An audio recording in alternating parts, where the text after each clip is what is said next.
Execution. On 14 October 1066, engage and destroy the Saxons. Administration. The Norman army will take the field and carry out the mission at all costs. Command and control under the leadership of William the Conqueror.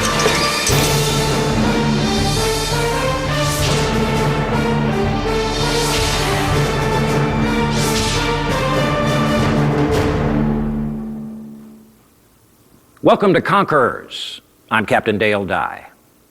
1066 is the most famous year in English history. It was the year that the Battle of Hastings was fought. Harold II, King of the Saxons, was defending his country against the ruthless Duke of Normandy, known as William the Bastard. The winner would be King of England, the richest country in Europe. William was a general, a politician, a visionary, and a bit of a medieval mobster. He made offers to friends and rivals that they couldn't refuse. William saw these people as pawns in his never-ending quest for riches, power, and most of all, respect. Only the conquest of England would finally silence his challengers, or so he thought. 14 October 1066, and William is fighting the most important battle of his life. In the midst of the fight for the crown of England, his soldiers start to flee from the solid Saxon shield wall. Then, William's horse falls beneath him, and a rumor quickly spreads. The Duke is dead! William immediately remounts, pushes back his conical helmet, and rides on in front of his men. It is me, William. I live, and with God's help, I will conquer! William's men turn, cheer, and charge back into the fray. The conquest of England is on. But how did William's quest for the crown of England begin? For most of his life, William was known as the Bastard. Although his father, Robert the Magnificent, was the Duke of Normandy, his mother was only a tanner's daughter and his father's mistress. Young William was scorned for his mother's status and plotted against by neighbor barons who wanted to claim Normandy for their own. When his father died in 1035 while returning from a pilgrimage to Jerusalem, young William was like a lamb among wolves. Robert's barons picked off William's supporters one by one, poisoning his guardian and stabbing his teacher. A young William even witnessed his personal servant having his throat slashed before his eyes in a failed kidnapping attempt. William would frequently be awakened in the dead of night and smuggled to another castle for safety. Somehow, William survived. At 15, he was knighted by King Henry I of France and joined him in battles against his enemies. It was in these years that the beleaguered boy learned the ways of the warrior, the tactics of a commander, and yearned to be a feared conqueror himself. He was constantly in danger. He was in danger not only from the people who wanted to take over the duchy, but from people immediately around him. So his early life was a sense of needing to establish himself was paramount in his early years. And it was that drove him to be such an incredibly energetic general. At the age of 25, the wrath of William was reported for the first time. William was besieging Domfront in 1051, and while he was at the siege, he decided on a night march to the town of Alençon to see if he could capture it. He got there in the morning to discover that the gates were shut and the defenders had put fresh hides over the battlements and were taunting William by hitting the hides and shouting, "Hides for the tanner's son." Hides for the tanner's son! You will regret this! Enraged, William led a vicious attack on the outpost and killed all who stood in his way. 32 prisoners were rounded up, their hands and feet chopped off, their eyes gouged out. Alençon quickly surrendered to William. His enemies learned not to make jokes about his mother. By the time he then got back to Domfront, the message had got to them as well, and they made sure they very quickly surrendered before the same thing happened to them. It was a valuable lesson to William. It was the first time he'd done something of this severity, and it obviously went into his brain that if he used a short show of aggression, he would then get a much quicker result than a prolonged siege. He was fighting all the time to retain his power within the duchy and to extend his power. And one of the important things that he had to do was to tame the baronage, the barons and the knights of Normandy, to make them obey him, in a sense, to acknowledge his leadership and his power. And he did that everywhere he could. And partly it was militarily, partly it was by family ties, partly it was by giving out land. William made Caen his capital in order to control the west part of Normandy, which rebelled against him when he became duke. To that end, he built a fort on the rock where the castle now stands. This fort will become the Ducal Castle. It took years of warfare between his neighbors before William the Bastard had total control of his land. And then, William saw a chance to expand his territories beyond unified Normandy and across the sea. England was one of the wealthiest countries in Europe. It was also one of the most stable countries in Europe, and it was the country perhaps that was best governed in Europe. It was a genuine prize if you could win England. Edward the Confessor, the Saxon King of England, was a distant cousin to William and had spent much time with him in Normandy. William claimed that the crown of England had been promised to him to keep it from the hands of Edward's rival, Godwin of Wessex. However, Harold, son of Godwin, soon became the commander of King Edward's army and a trusted ally. Harold was a fierce warrior and had kept Edward's enemies at bay. In 1064, Harold mysteriously arrived on the north coast of France. Here, he was taken prisoner by Count Guy of Ponthieu. The reasons for his visit have been surrounded by mystery. However, the Normans were quick to help future generations understand Harold's motives and all the events leading up to the Norman conquest with a handmade piece of propaganda. The most famous document from William's time is the Bayeux Tapestry. It measures 1.5 feet high by 230 feet long. It's essentially an embroidered cartoon containing 58 scenes from William's life, all from the Norman perspective. It's a storyboard that illustrates exactly how William wanted to be remembered by history. The Bayeux Tapestry begins its version of events with Harold's arrival on the coast of France. It's possible that Edward was sending Harold over to reinstate his offer to William of the crown of England, and this is certainly what the Normans later said. Unfortunately for Harold, he pitched up on the lands of an underling of William of Normandy, and he was in prison. And it was William who stepped in and paid off Harold's ransom, and so Harold was then handed over to William of Normandy, at which point he becomes an honoured guest, and evidently promises were made. Harold repaid his debt to William by following him into battle against Brittany. The Bayeux Tapestry depicts Harold saving 2 soldiers from the Duke's army from being drowned as they crossed the river Cunon, separating Normandy and Brittany. He apparently saved 2 soldiers at that point and fought very bravely during the battle. Au cours de cette campagne, il aurait fait preuve d'une immense bravoure au combat. Harold was able to demonstrate his mettle, and William was able to see what a fearsome warrior Harold was. But also, when they came back from Brittany, William suggested that Harold swear an oath to him, and this is the infamous oath of 1064. At Bayeux Cathedral, William demanded a solemn oath of loyalty. It was an offer Harold couldn't refuse. I think in the 11th century an oath was pretty serious. It was said that the oath was made on secret relics that were covered with a cloth, and it's said that the cloth was then whipped off and Harold's face is aghast at seeing these things he's had his hand over. Harold's oath had been before God, and it was a promise that would have dire consequences in the years to come.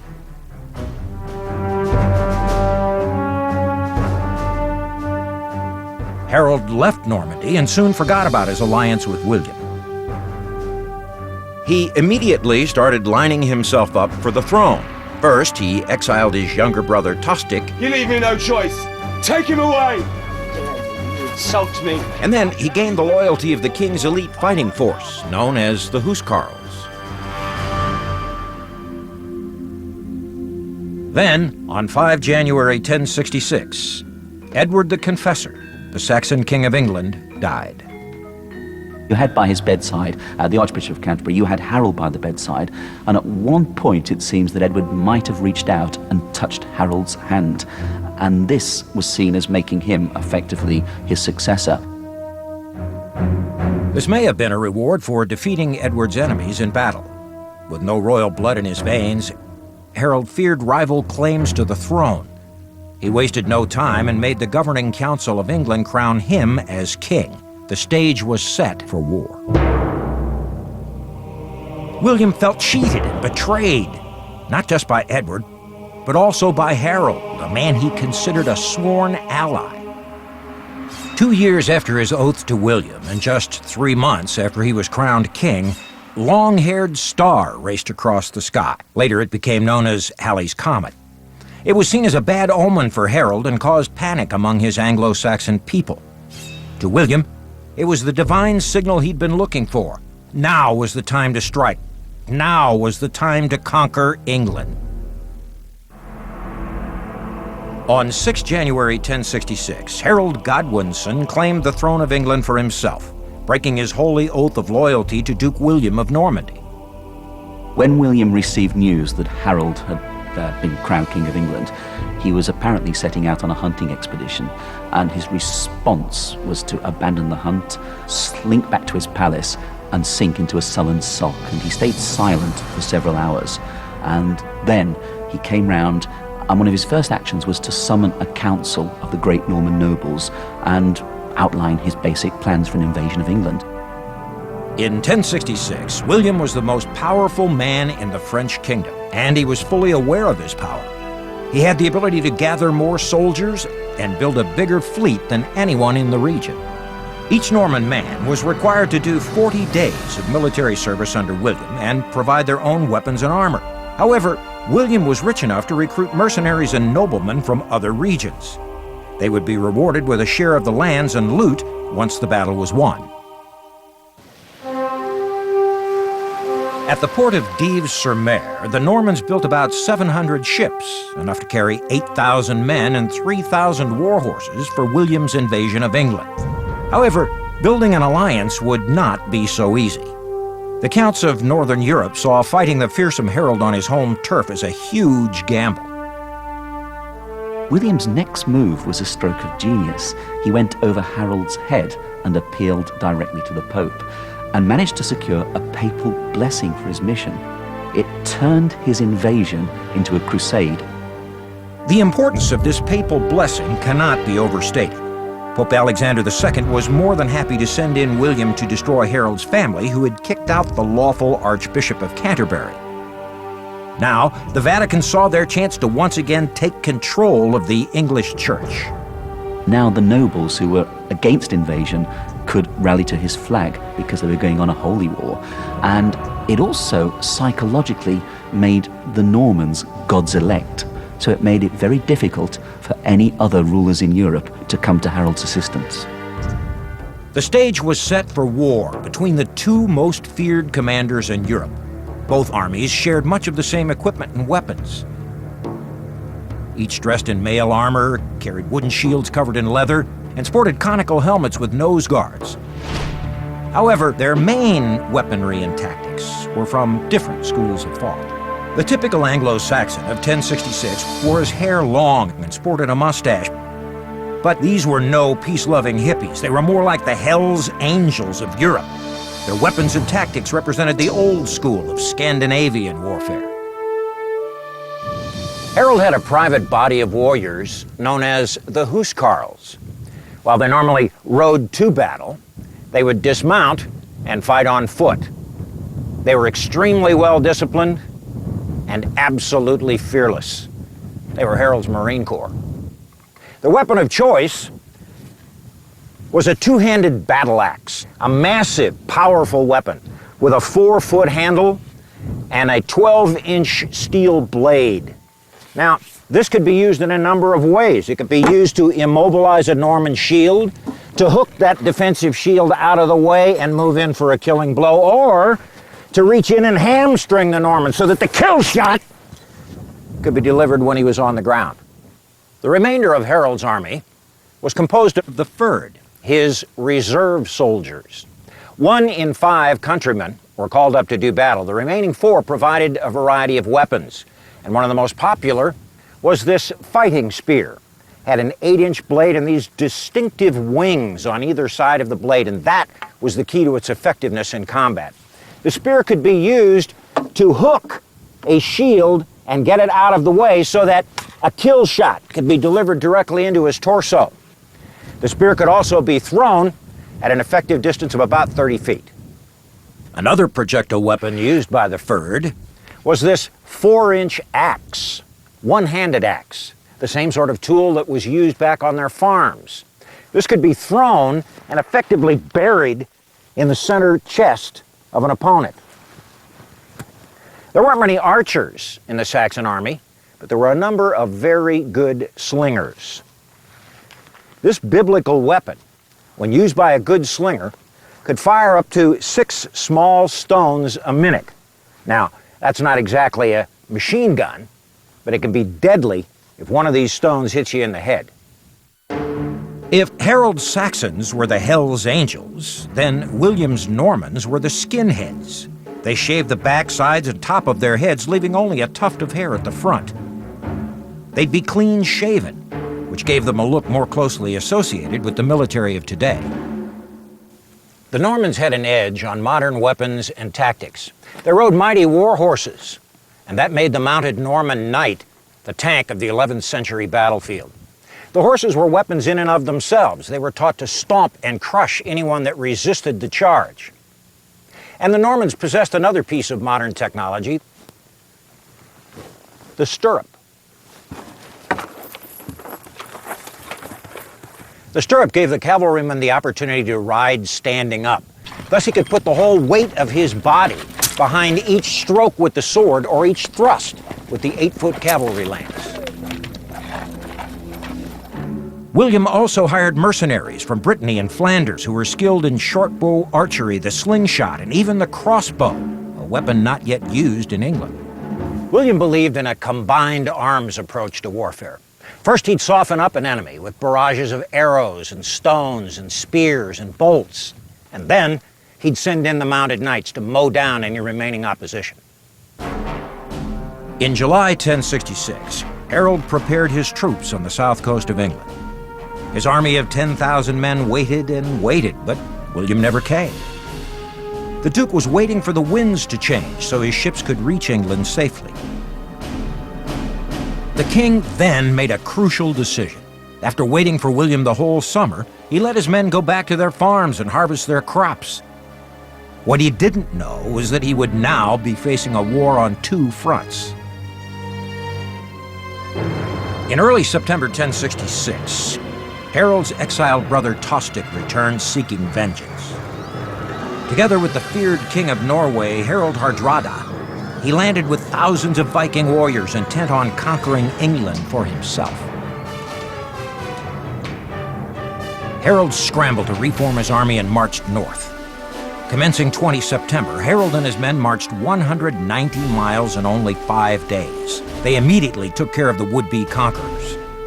The Saxon speed took the Viking army by surprise. It was an incredible victory. I mean, the fact that Harold was able to move his army all the way up from London to Stamford Bridge, surprise his enemies, win a very substantial military victory, was really quite an achievement. It's another indication of what a fine general Harold really was. Days later, on 28 September, William and his army of 8,000 men landed at Pevensey Bay. They braved the autumn seas in an attempt to surprise Harold. This invasion between Normandy and England was the largest since the Romans 1,000 years earlier, and it would not be matched until D-Day, almost 900 years later. However, William's grand entrance did not go as planned. William's landing at Pevensey Bay was almost a disaster. William stepped out of the boat onto the shingle and promptly fell flat on his face in the mud. And he looked round and he could see his men's expressions. This was a bad omen. The superstitious soldiers would think, oh my God, now we're in for it. But one of the knights is supposed to have said to William, you've got the earth of England in your hands there. And then, of course, it was turned to his advantage. William couldn't believe his luck. He was met with no opposition. His ships quickly unloaded their soldiers, horses, weapons, and supplies, and then they made camp at the site of an ancient Roman fort. Only days later, Harold heard that William had reached England. The king must have been distraught. He'd have to fight the battle of his life all over again. Harold quickly reformed what was left of his bloodied army and marched back down to London to defend the capital. He only stopped briefly to pray at Waltham Abbey, asking God's help to defend his kingdom. William's coalition force then targeted the south of England as their area of operations.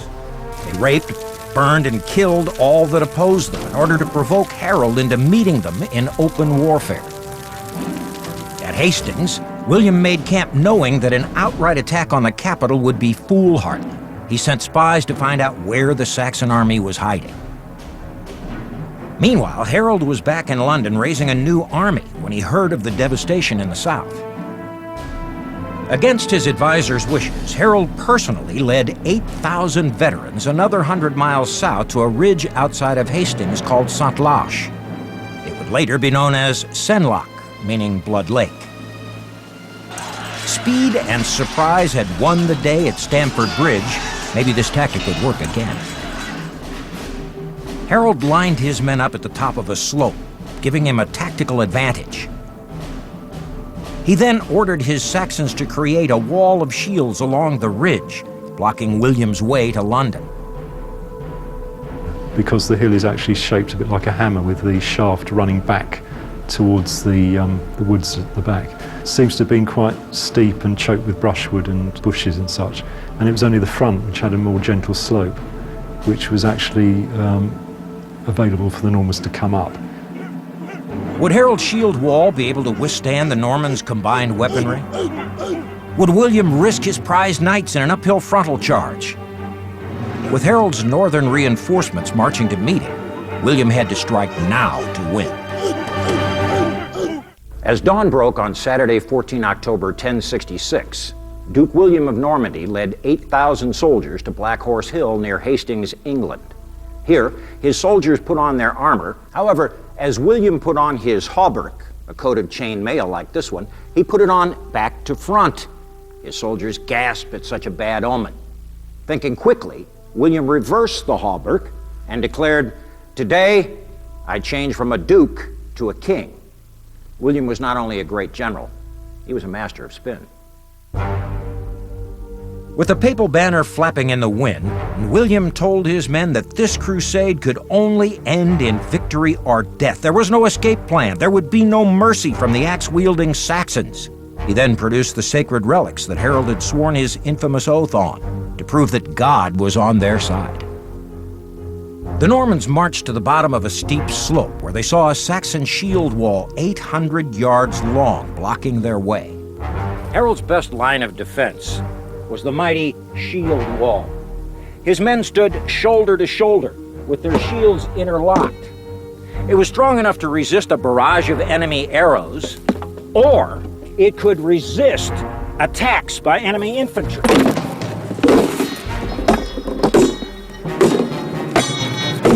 Now, if the Saxons were disciplined and held their ground, this wall was virtually unbreakable. Add to that spear points sticking through the gaps in the wall, and you had an obstacle that no Norman soldier was anxious to charge, particularly after running uphill in chain mail. The courage, the stamina of these men was incredible. William positioned his soldiers in 3 divisions of men. The forces of Brittany were to his left. William and his Normans were in the center, and the French and Flemish were on his right flank. In each division, archers were in front. Then came infantry carrying swords and spears. His hit squads, the cavalry, were to the rear. Both flanks featured swamps and thick brush. William's only option would be a frontal assault uphill.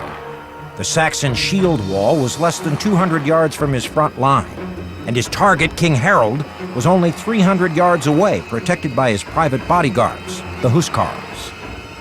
Harold must have been respected. I mean, he fought and won against Harold Hardrada, who was probably in England regarded with even more fear than William was. I would say Harold probably up until 1066, as a campaign commander, probably did have the edge. Et certainement sur le standard de l'époque. William's army is one of the most efficient, one of the most dreaded. When he arrives in England in 1066, the Duke already has a long-standing military career, and he has never been defeated.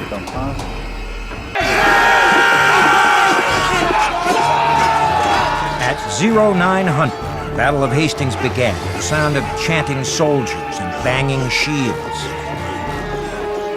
William ordered his archers to let fly, but the Saxons at the top of the ridge simply deflected the rain of arrows and bolts with their shields. William then launched an attack with his foot soldiers. His heavily armored men ran up the slope, dodging stones, axes, and spears until they hit the solid shield wall. It didn't budge. The Saxon shields were held so tight to one another that not even the dead could fall. Saxon swords and spears jabbed through the shield wall at the Normans, whose dead were now rolling down the hill back toward their duke. William then ordered his prized knights to charge. Both sides had been waiting for this moment. It was the clash between the modern tactics of Europe and the old style of Scandinavian warfare. It's interesting to surmise what must have been going through their minds, because they probably had never fought horsemen before. The tactics they used in the 11th century was more of the charge by a group of followers with their lord, and they might throw the lance, they might stab with it. William's cavalry were exhausted from charging up the slope and dodging spears, and then they found themselves facing an impenetrable defense. Harold ordered his men to hold their shield wall tight and not advance, in the hopes that William's men would wear themselves out, run out of arrows, be easy pickings if any Saxon reinforcements arrived the next morning. They were astonished by the variety of objects that were thrown at them from behind the shield wall by the Anglo-Saxons. Maces, axes, anything they could get their hands on were hurled at the Normans, and also their own comrades as well, because should a Norman actually get a toehold in the shield wall, he was simply pulled in, run through, and then his body thrown back to his comrades with the shout of "Out, out." At noon, after 3 exhausting hours of combat, the shield wall stood solid. Piles of men blocked the way of William's cavalry. The Bretons had had enough and started to retreat back down the hill.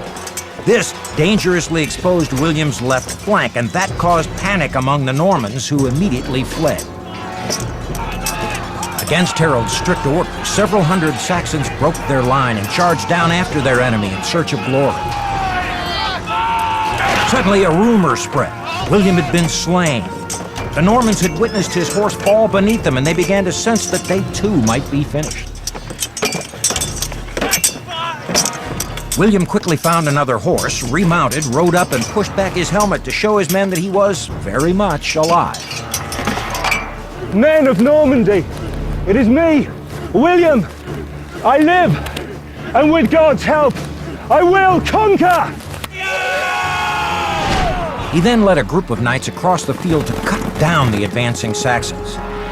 A small hillock became a killing ground, and it was a pivotal moment in the battle. William's crisis had passed, and now he saw a way to break through to Harold. According to chroniclers, William then organized several feigned flights, or fake retreats. His soldiers charged the Saxon line twice, and both times ran away. The overeager Saxons chased them, were surrounded, and slaughtered. Harold was furious. He'd now lost a third of his men and was losing control of the rest. By 1600, daylight was starting to fade. Once darkness fell, William would be at a complete disadvantage. He had to win the day, and he literally launched everything he got at the English wall. It's been suggested that William then changed his tactics. He ordered his archers to shoot high into the air beyond the shield wall. This caused panic in the Saxon ranks. Both of Harold's brothers fell dead from the falling arrows. It was a brilliant move by William. William's warriors charged again and were able to attack around the edges of the now shorter shield wall. They also broke through the middle toward King Harold. William sensed victory was close, but he needed to kill Harold before he could be king and claim to be conqueror of England. After almost 8 hours, the Battle of Hastings was reaching its climax. 3 horses had been killed under William, and a Saxon axe had dented his helmet. By 1600 hours, the Normans had broken through the Saxon shield wall. Norman archers fired over the heads of their own foot soldiers, deep into the Saxon ranks, causing chaos. But King Harold still lived. The conquest of England was not yet in William's grasp. An arrow, seemingly from the heavens, descended and struck Harold in his right eye. Punishment maybe for breaking his holy oath. However, one story suggests he wasn't dead yet. Harold was staggering blindly, protected by his personal bodyguards. William looked up onto the ridge and saw Harold up there. And of course he knew, as Harold was alive, victory wasn't his. So he said, I want you effectively to lead a 4-man hit squad, and that's your target. I want Harold dead. There were about 20 Norman knights fighting with the household, so the 4 knights used the confusion to effectively get into them and then ran Harold through. Another of the knights chopped off his head, another knight disemboweled him, and the 4th knight cut off his leg. Now, cutting off his leg may well have been a euphemism for the fact that he actually castrated Harold. Elements of Harold's furred men fled for the safety of the forest in the encroaching darkness. William then led 50 men after them and finished off the last efforts at resistance. Finally, late in the day, around 1800, William rode back to his camp. He was surveying the thousands of dead bodies as he passed, but there was one body he was particularly interested in. They couldn't actually tell which one was Harold's body, and he was only recognized when his mistress came to the battlefield and identified him by personal marks on his body that were known only to her. Possibly 20%, 30% of the Normans were killed or severely wounded, but we really don't have any idea. The casualty list amongst the English must have been pretty bad, because we know that William has plenty of lands to give away, because so many of them seem to have died at Hastings. When William was victorious at the Battle of Hastings, he sat back and just waited for the submission of the rest of England, but it didn't come.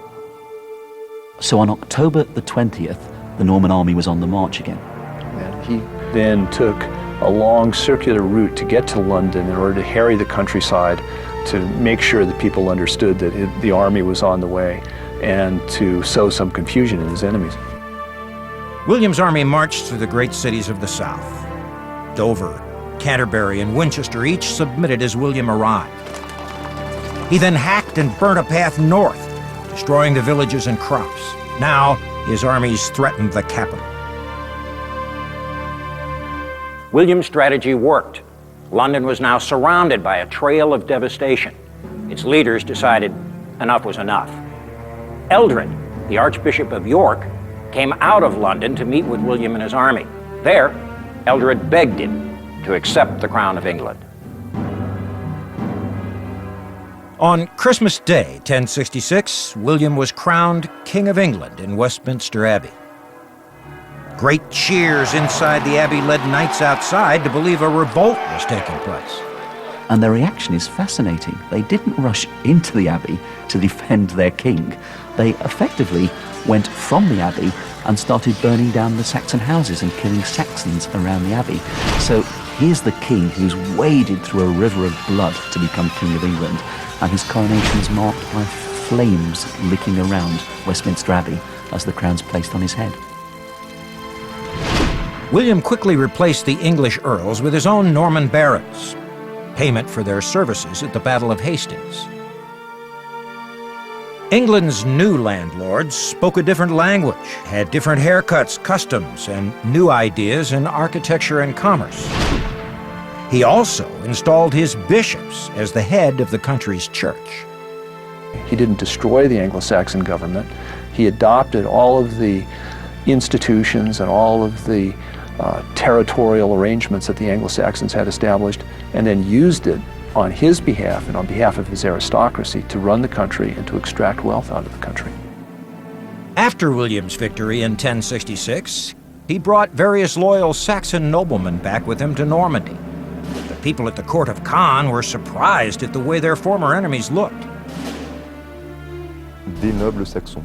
They're compared to ladies because their hair hung down below the shoulders. This hairstyle will quickly become fashionable amongst the young people. Even the sons of William will follow the Saxon fashion and have long hair and a mustache. That will become the talk of the town. It was a way for the young to rebel against the adults. It was their way to off their parents. Saxonne, des cheveux longs, de la barbe et de la moustache qui va faire beaucoup. William immediately began a massive plan to build forts and abbeys which could control the Saxon population. A castle would be built every 15 miles, or the distance a horseman could ride in a single day. By the end of the 11th century, hundreds of wooden and stone castles studded the English landscape. An abbey was even built on the site of his conquest, just outside Hastings, in the town now known simply as Battle.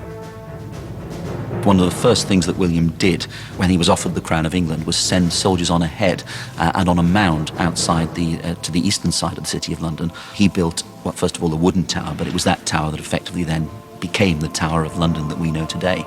And then in virtually every town, these huge mounds, 80 feet high, were thrown up, castles put on top of them. These were centres of Norman administration. But more importantly, it was Norman architecture, and it was to say, yes, you've been conquered, but you've been conquered by God's elect. For look at these glorious churches. So it was establishing the fact that William's mission to conquer Anglo-Saxon England had been a mission from God. This was one of the important things in holding the new kingdom.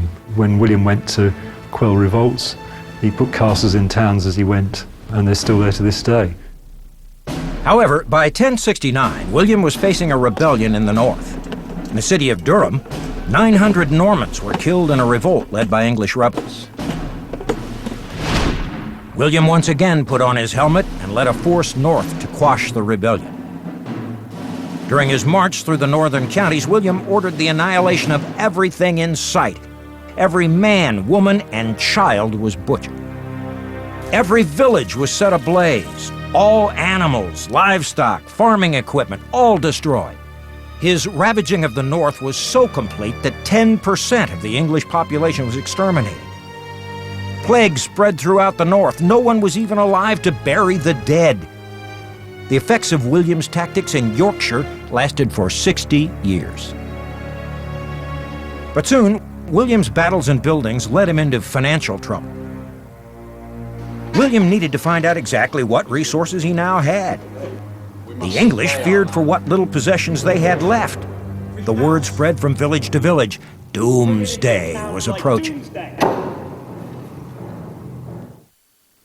William had spent thousands defending his kingdom, building castles, and bribing his enemies. His conquest of England had also made his head the richest prize in Europe. It was time for a quick stock check.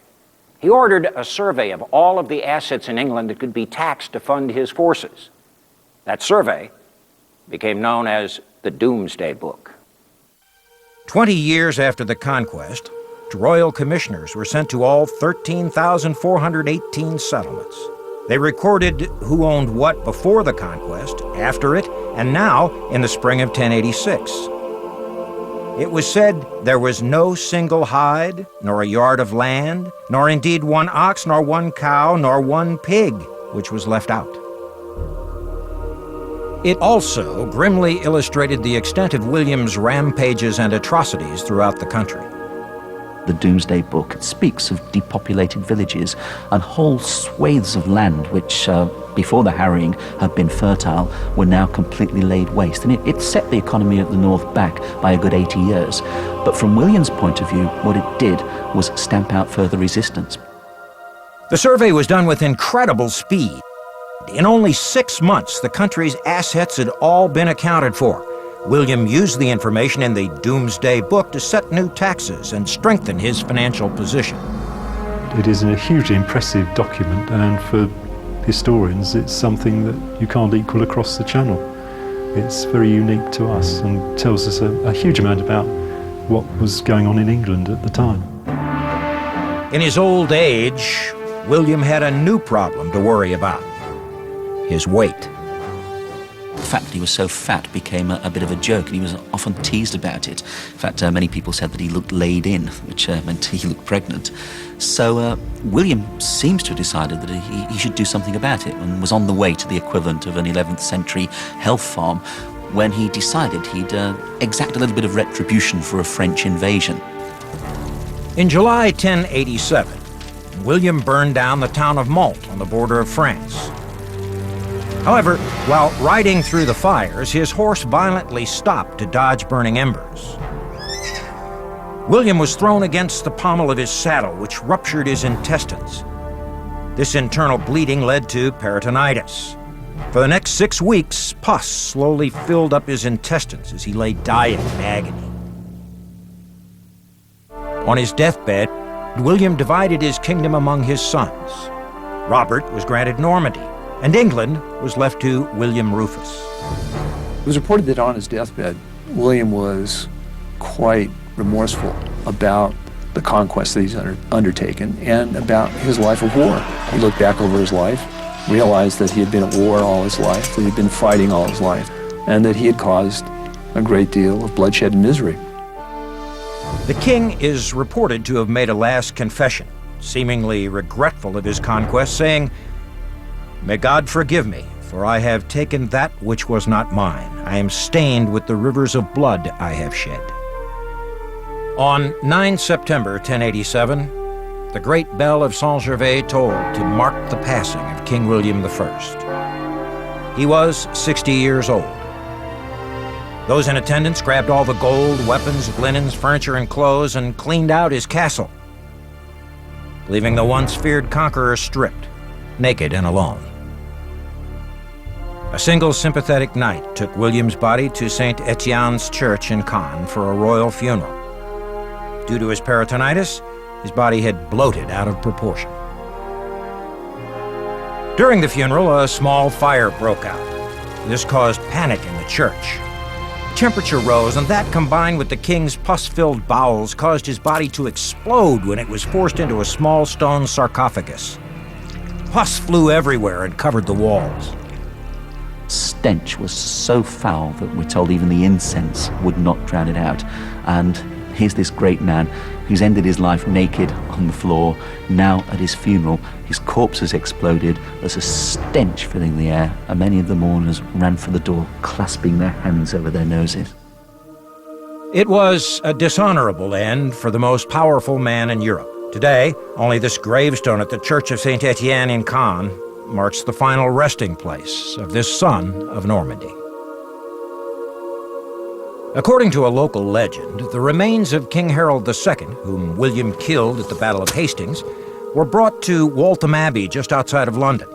A small, lonely gravestone is all that reminds England of its last Saxon king. When we look around us in England, the great stone castles, the great cathedrals, were all part of the Norman inheritance. And the language as well, of course. French words that came into the language, which are still in the language today. I think William was a chancer who in 1066 took a gamble, but with that gamble, William changed the course of history. À 800 km d'ici. William the Conqueror is remembered for his conquering of England. Many of his successors wished they could have done the same. Philip II of France, Napoleon, or Hitler. He's the only one who successfully crossed the Channel, ruled England for a long period of time, and laid down his laws to the British.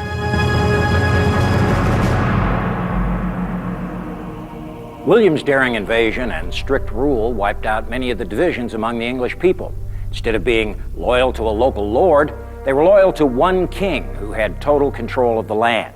His sons, William II and Henry I, would continue the royal line and begin a tradition of monarchs that England still has today. William the Bastard overcame incredible odds to become the most powerful man in 11th century Europe, and with the help of a little propaganda, is known today as William the Conqueror, the first king of England. I'm Captain Dale Dye. Thanks for watching Conquerors. I'm Billy Ray Cyrus. Join me for an adventure into the hollers, an unforgettable look at the proud and tough history of Southern Mountain Hill folk. From the 1700s to the present. Join Billy Ray Cyrus for Hillbilly, The Real Story, tomorrow at 10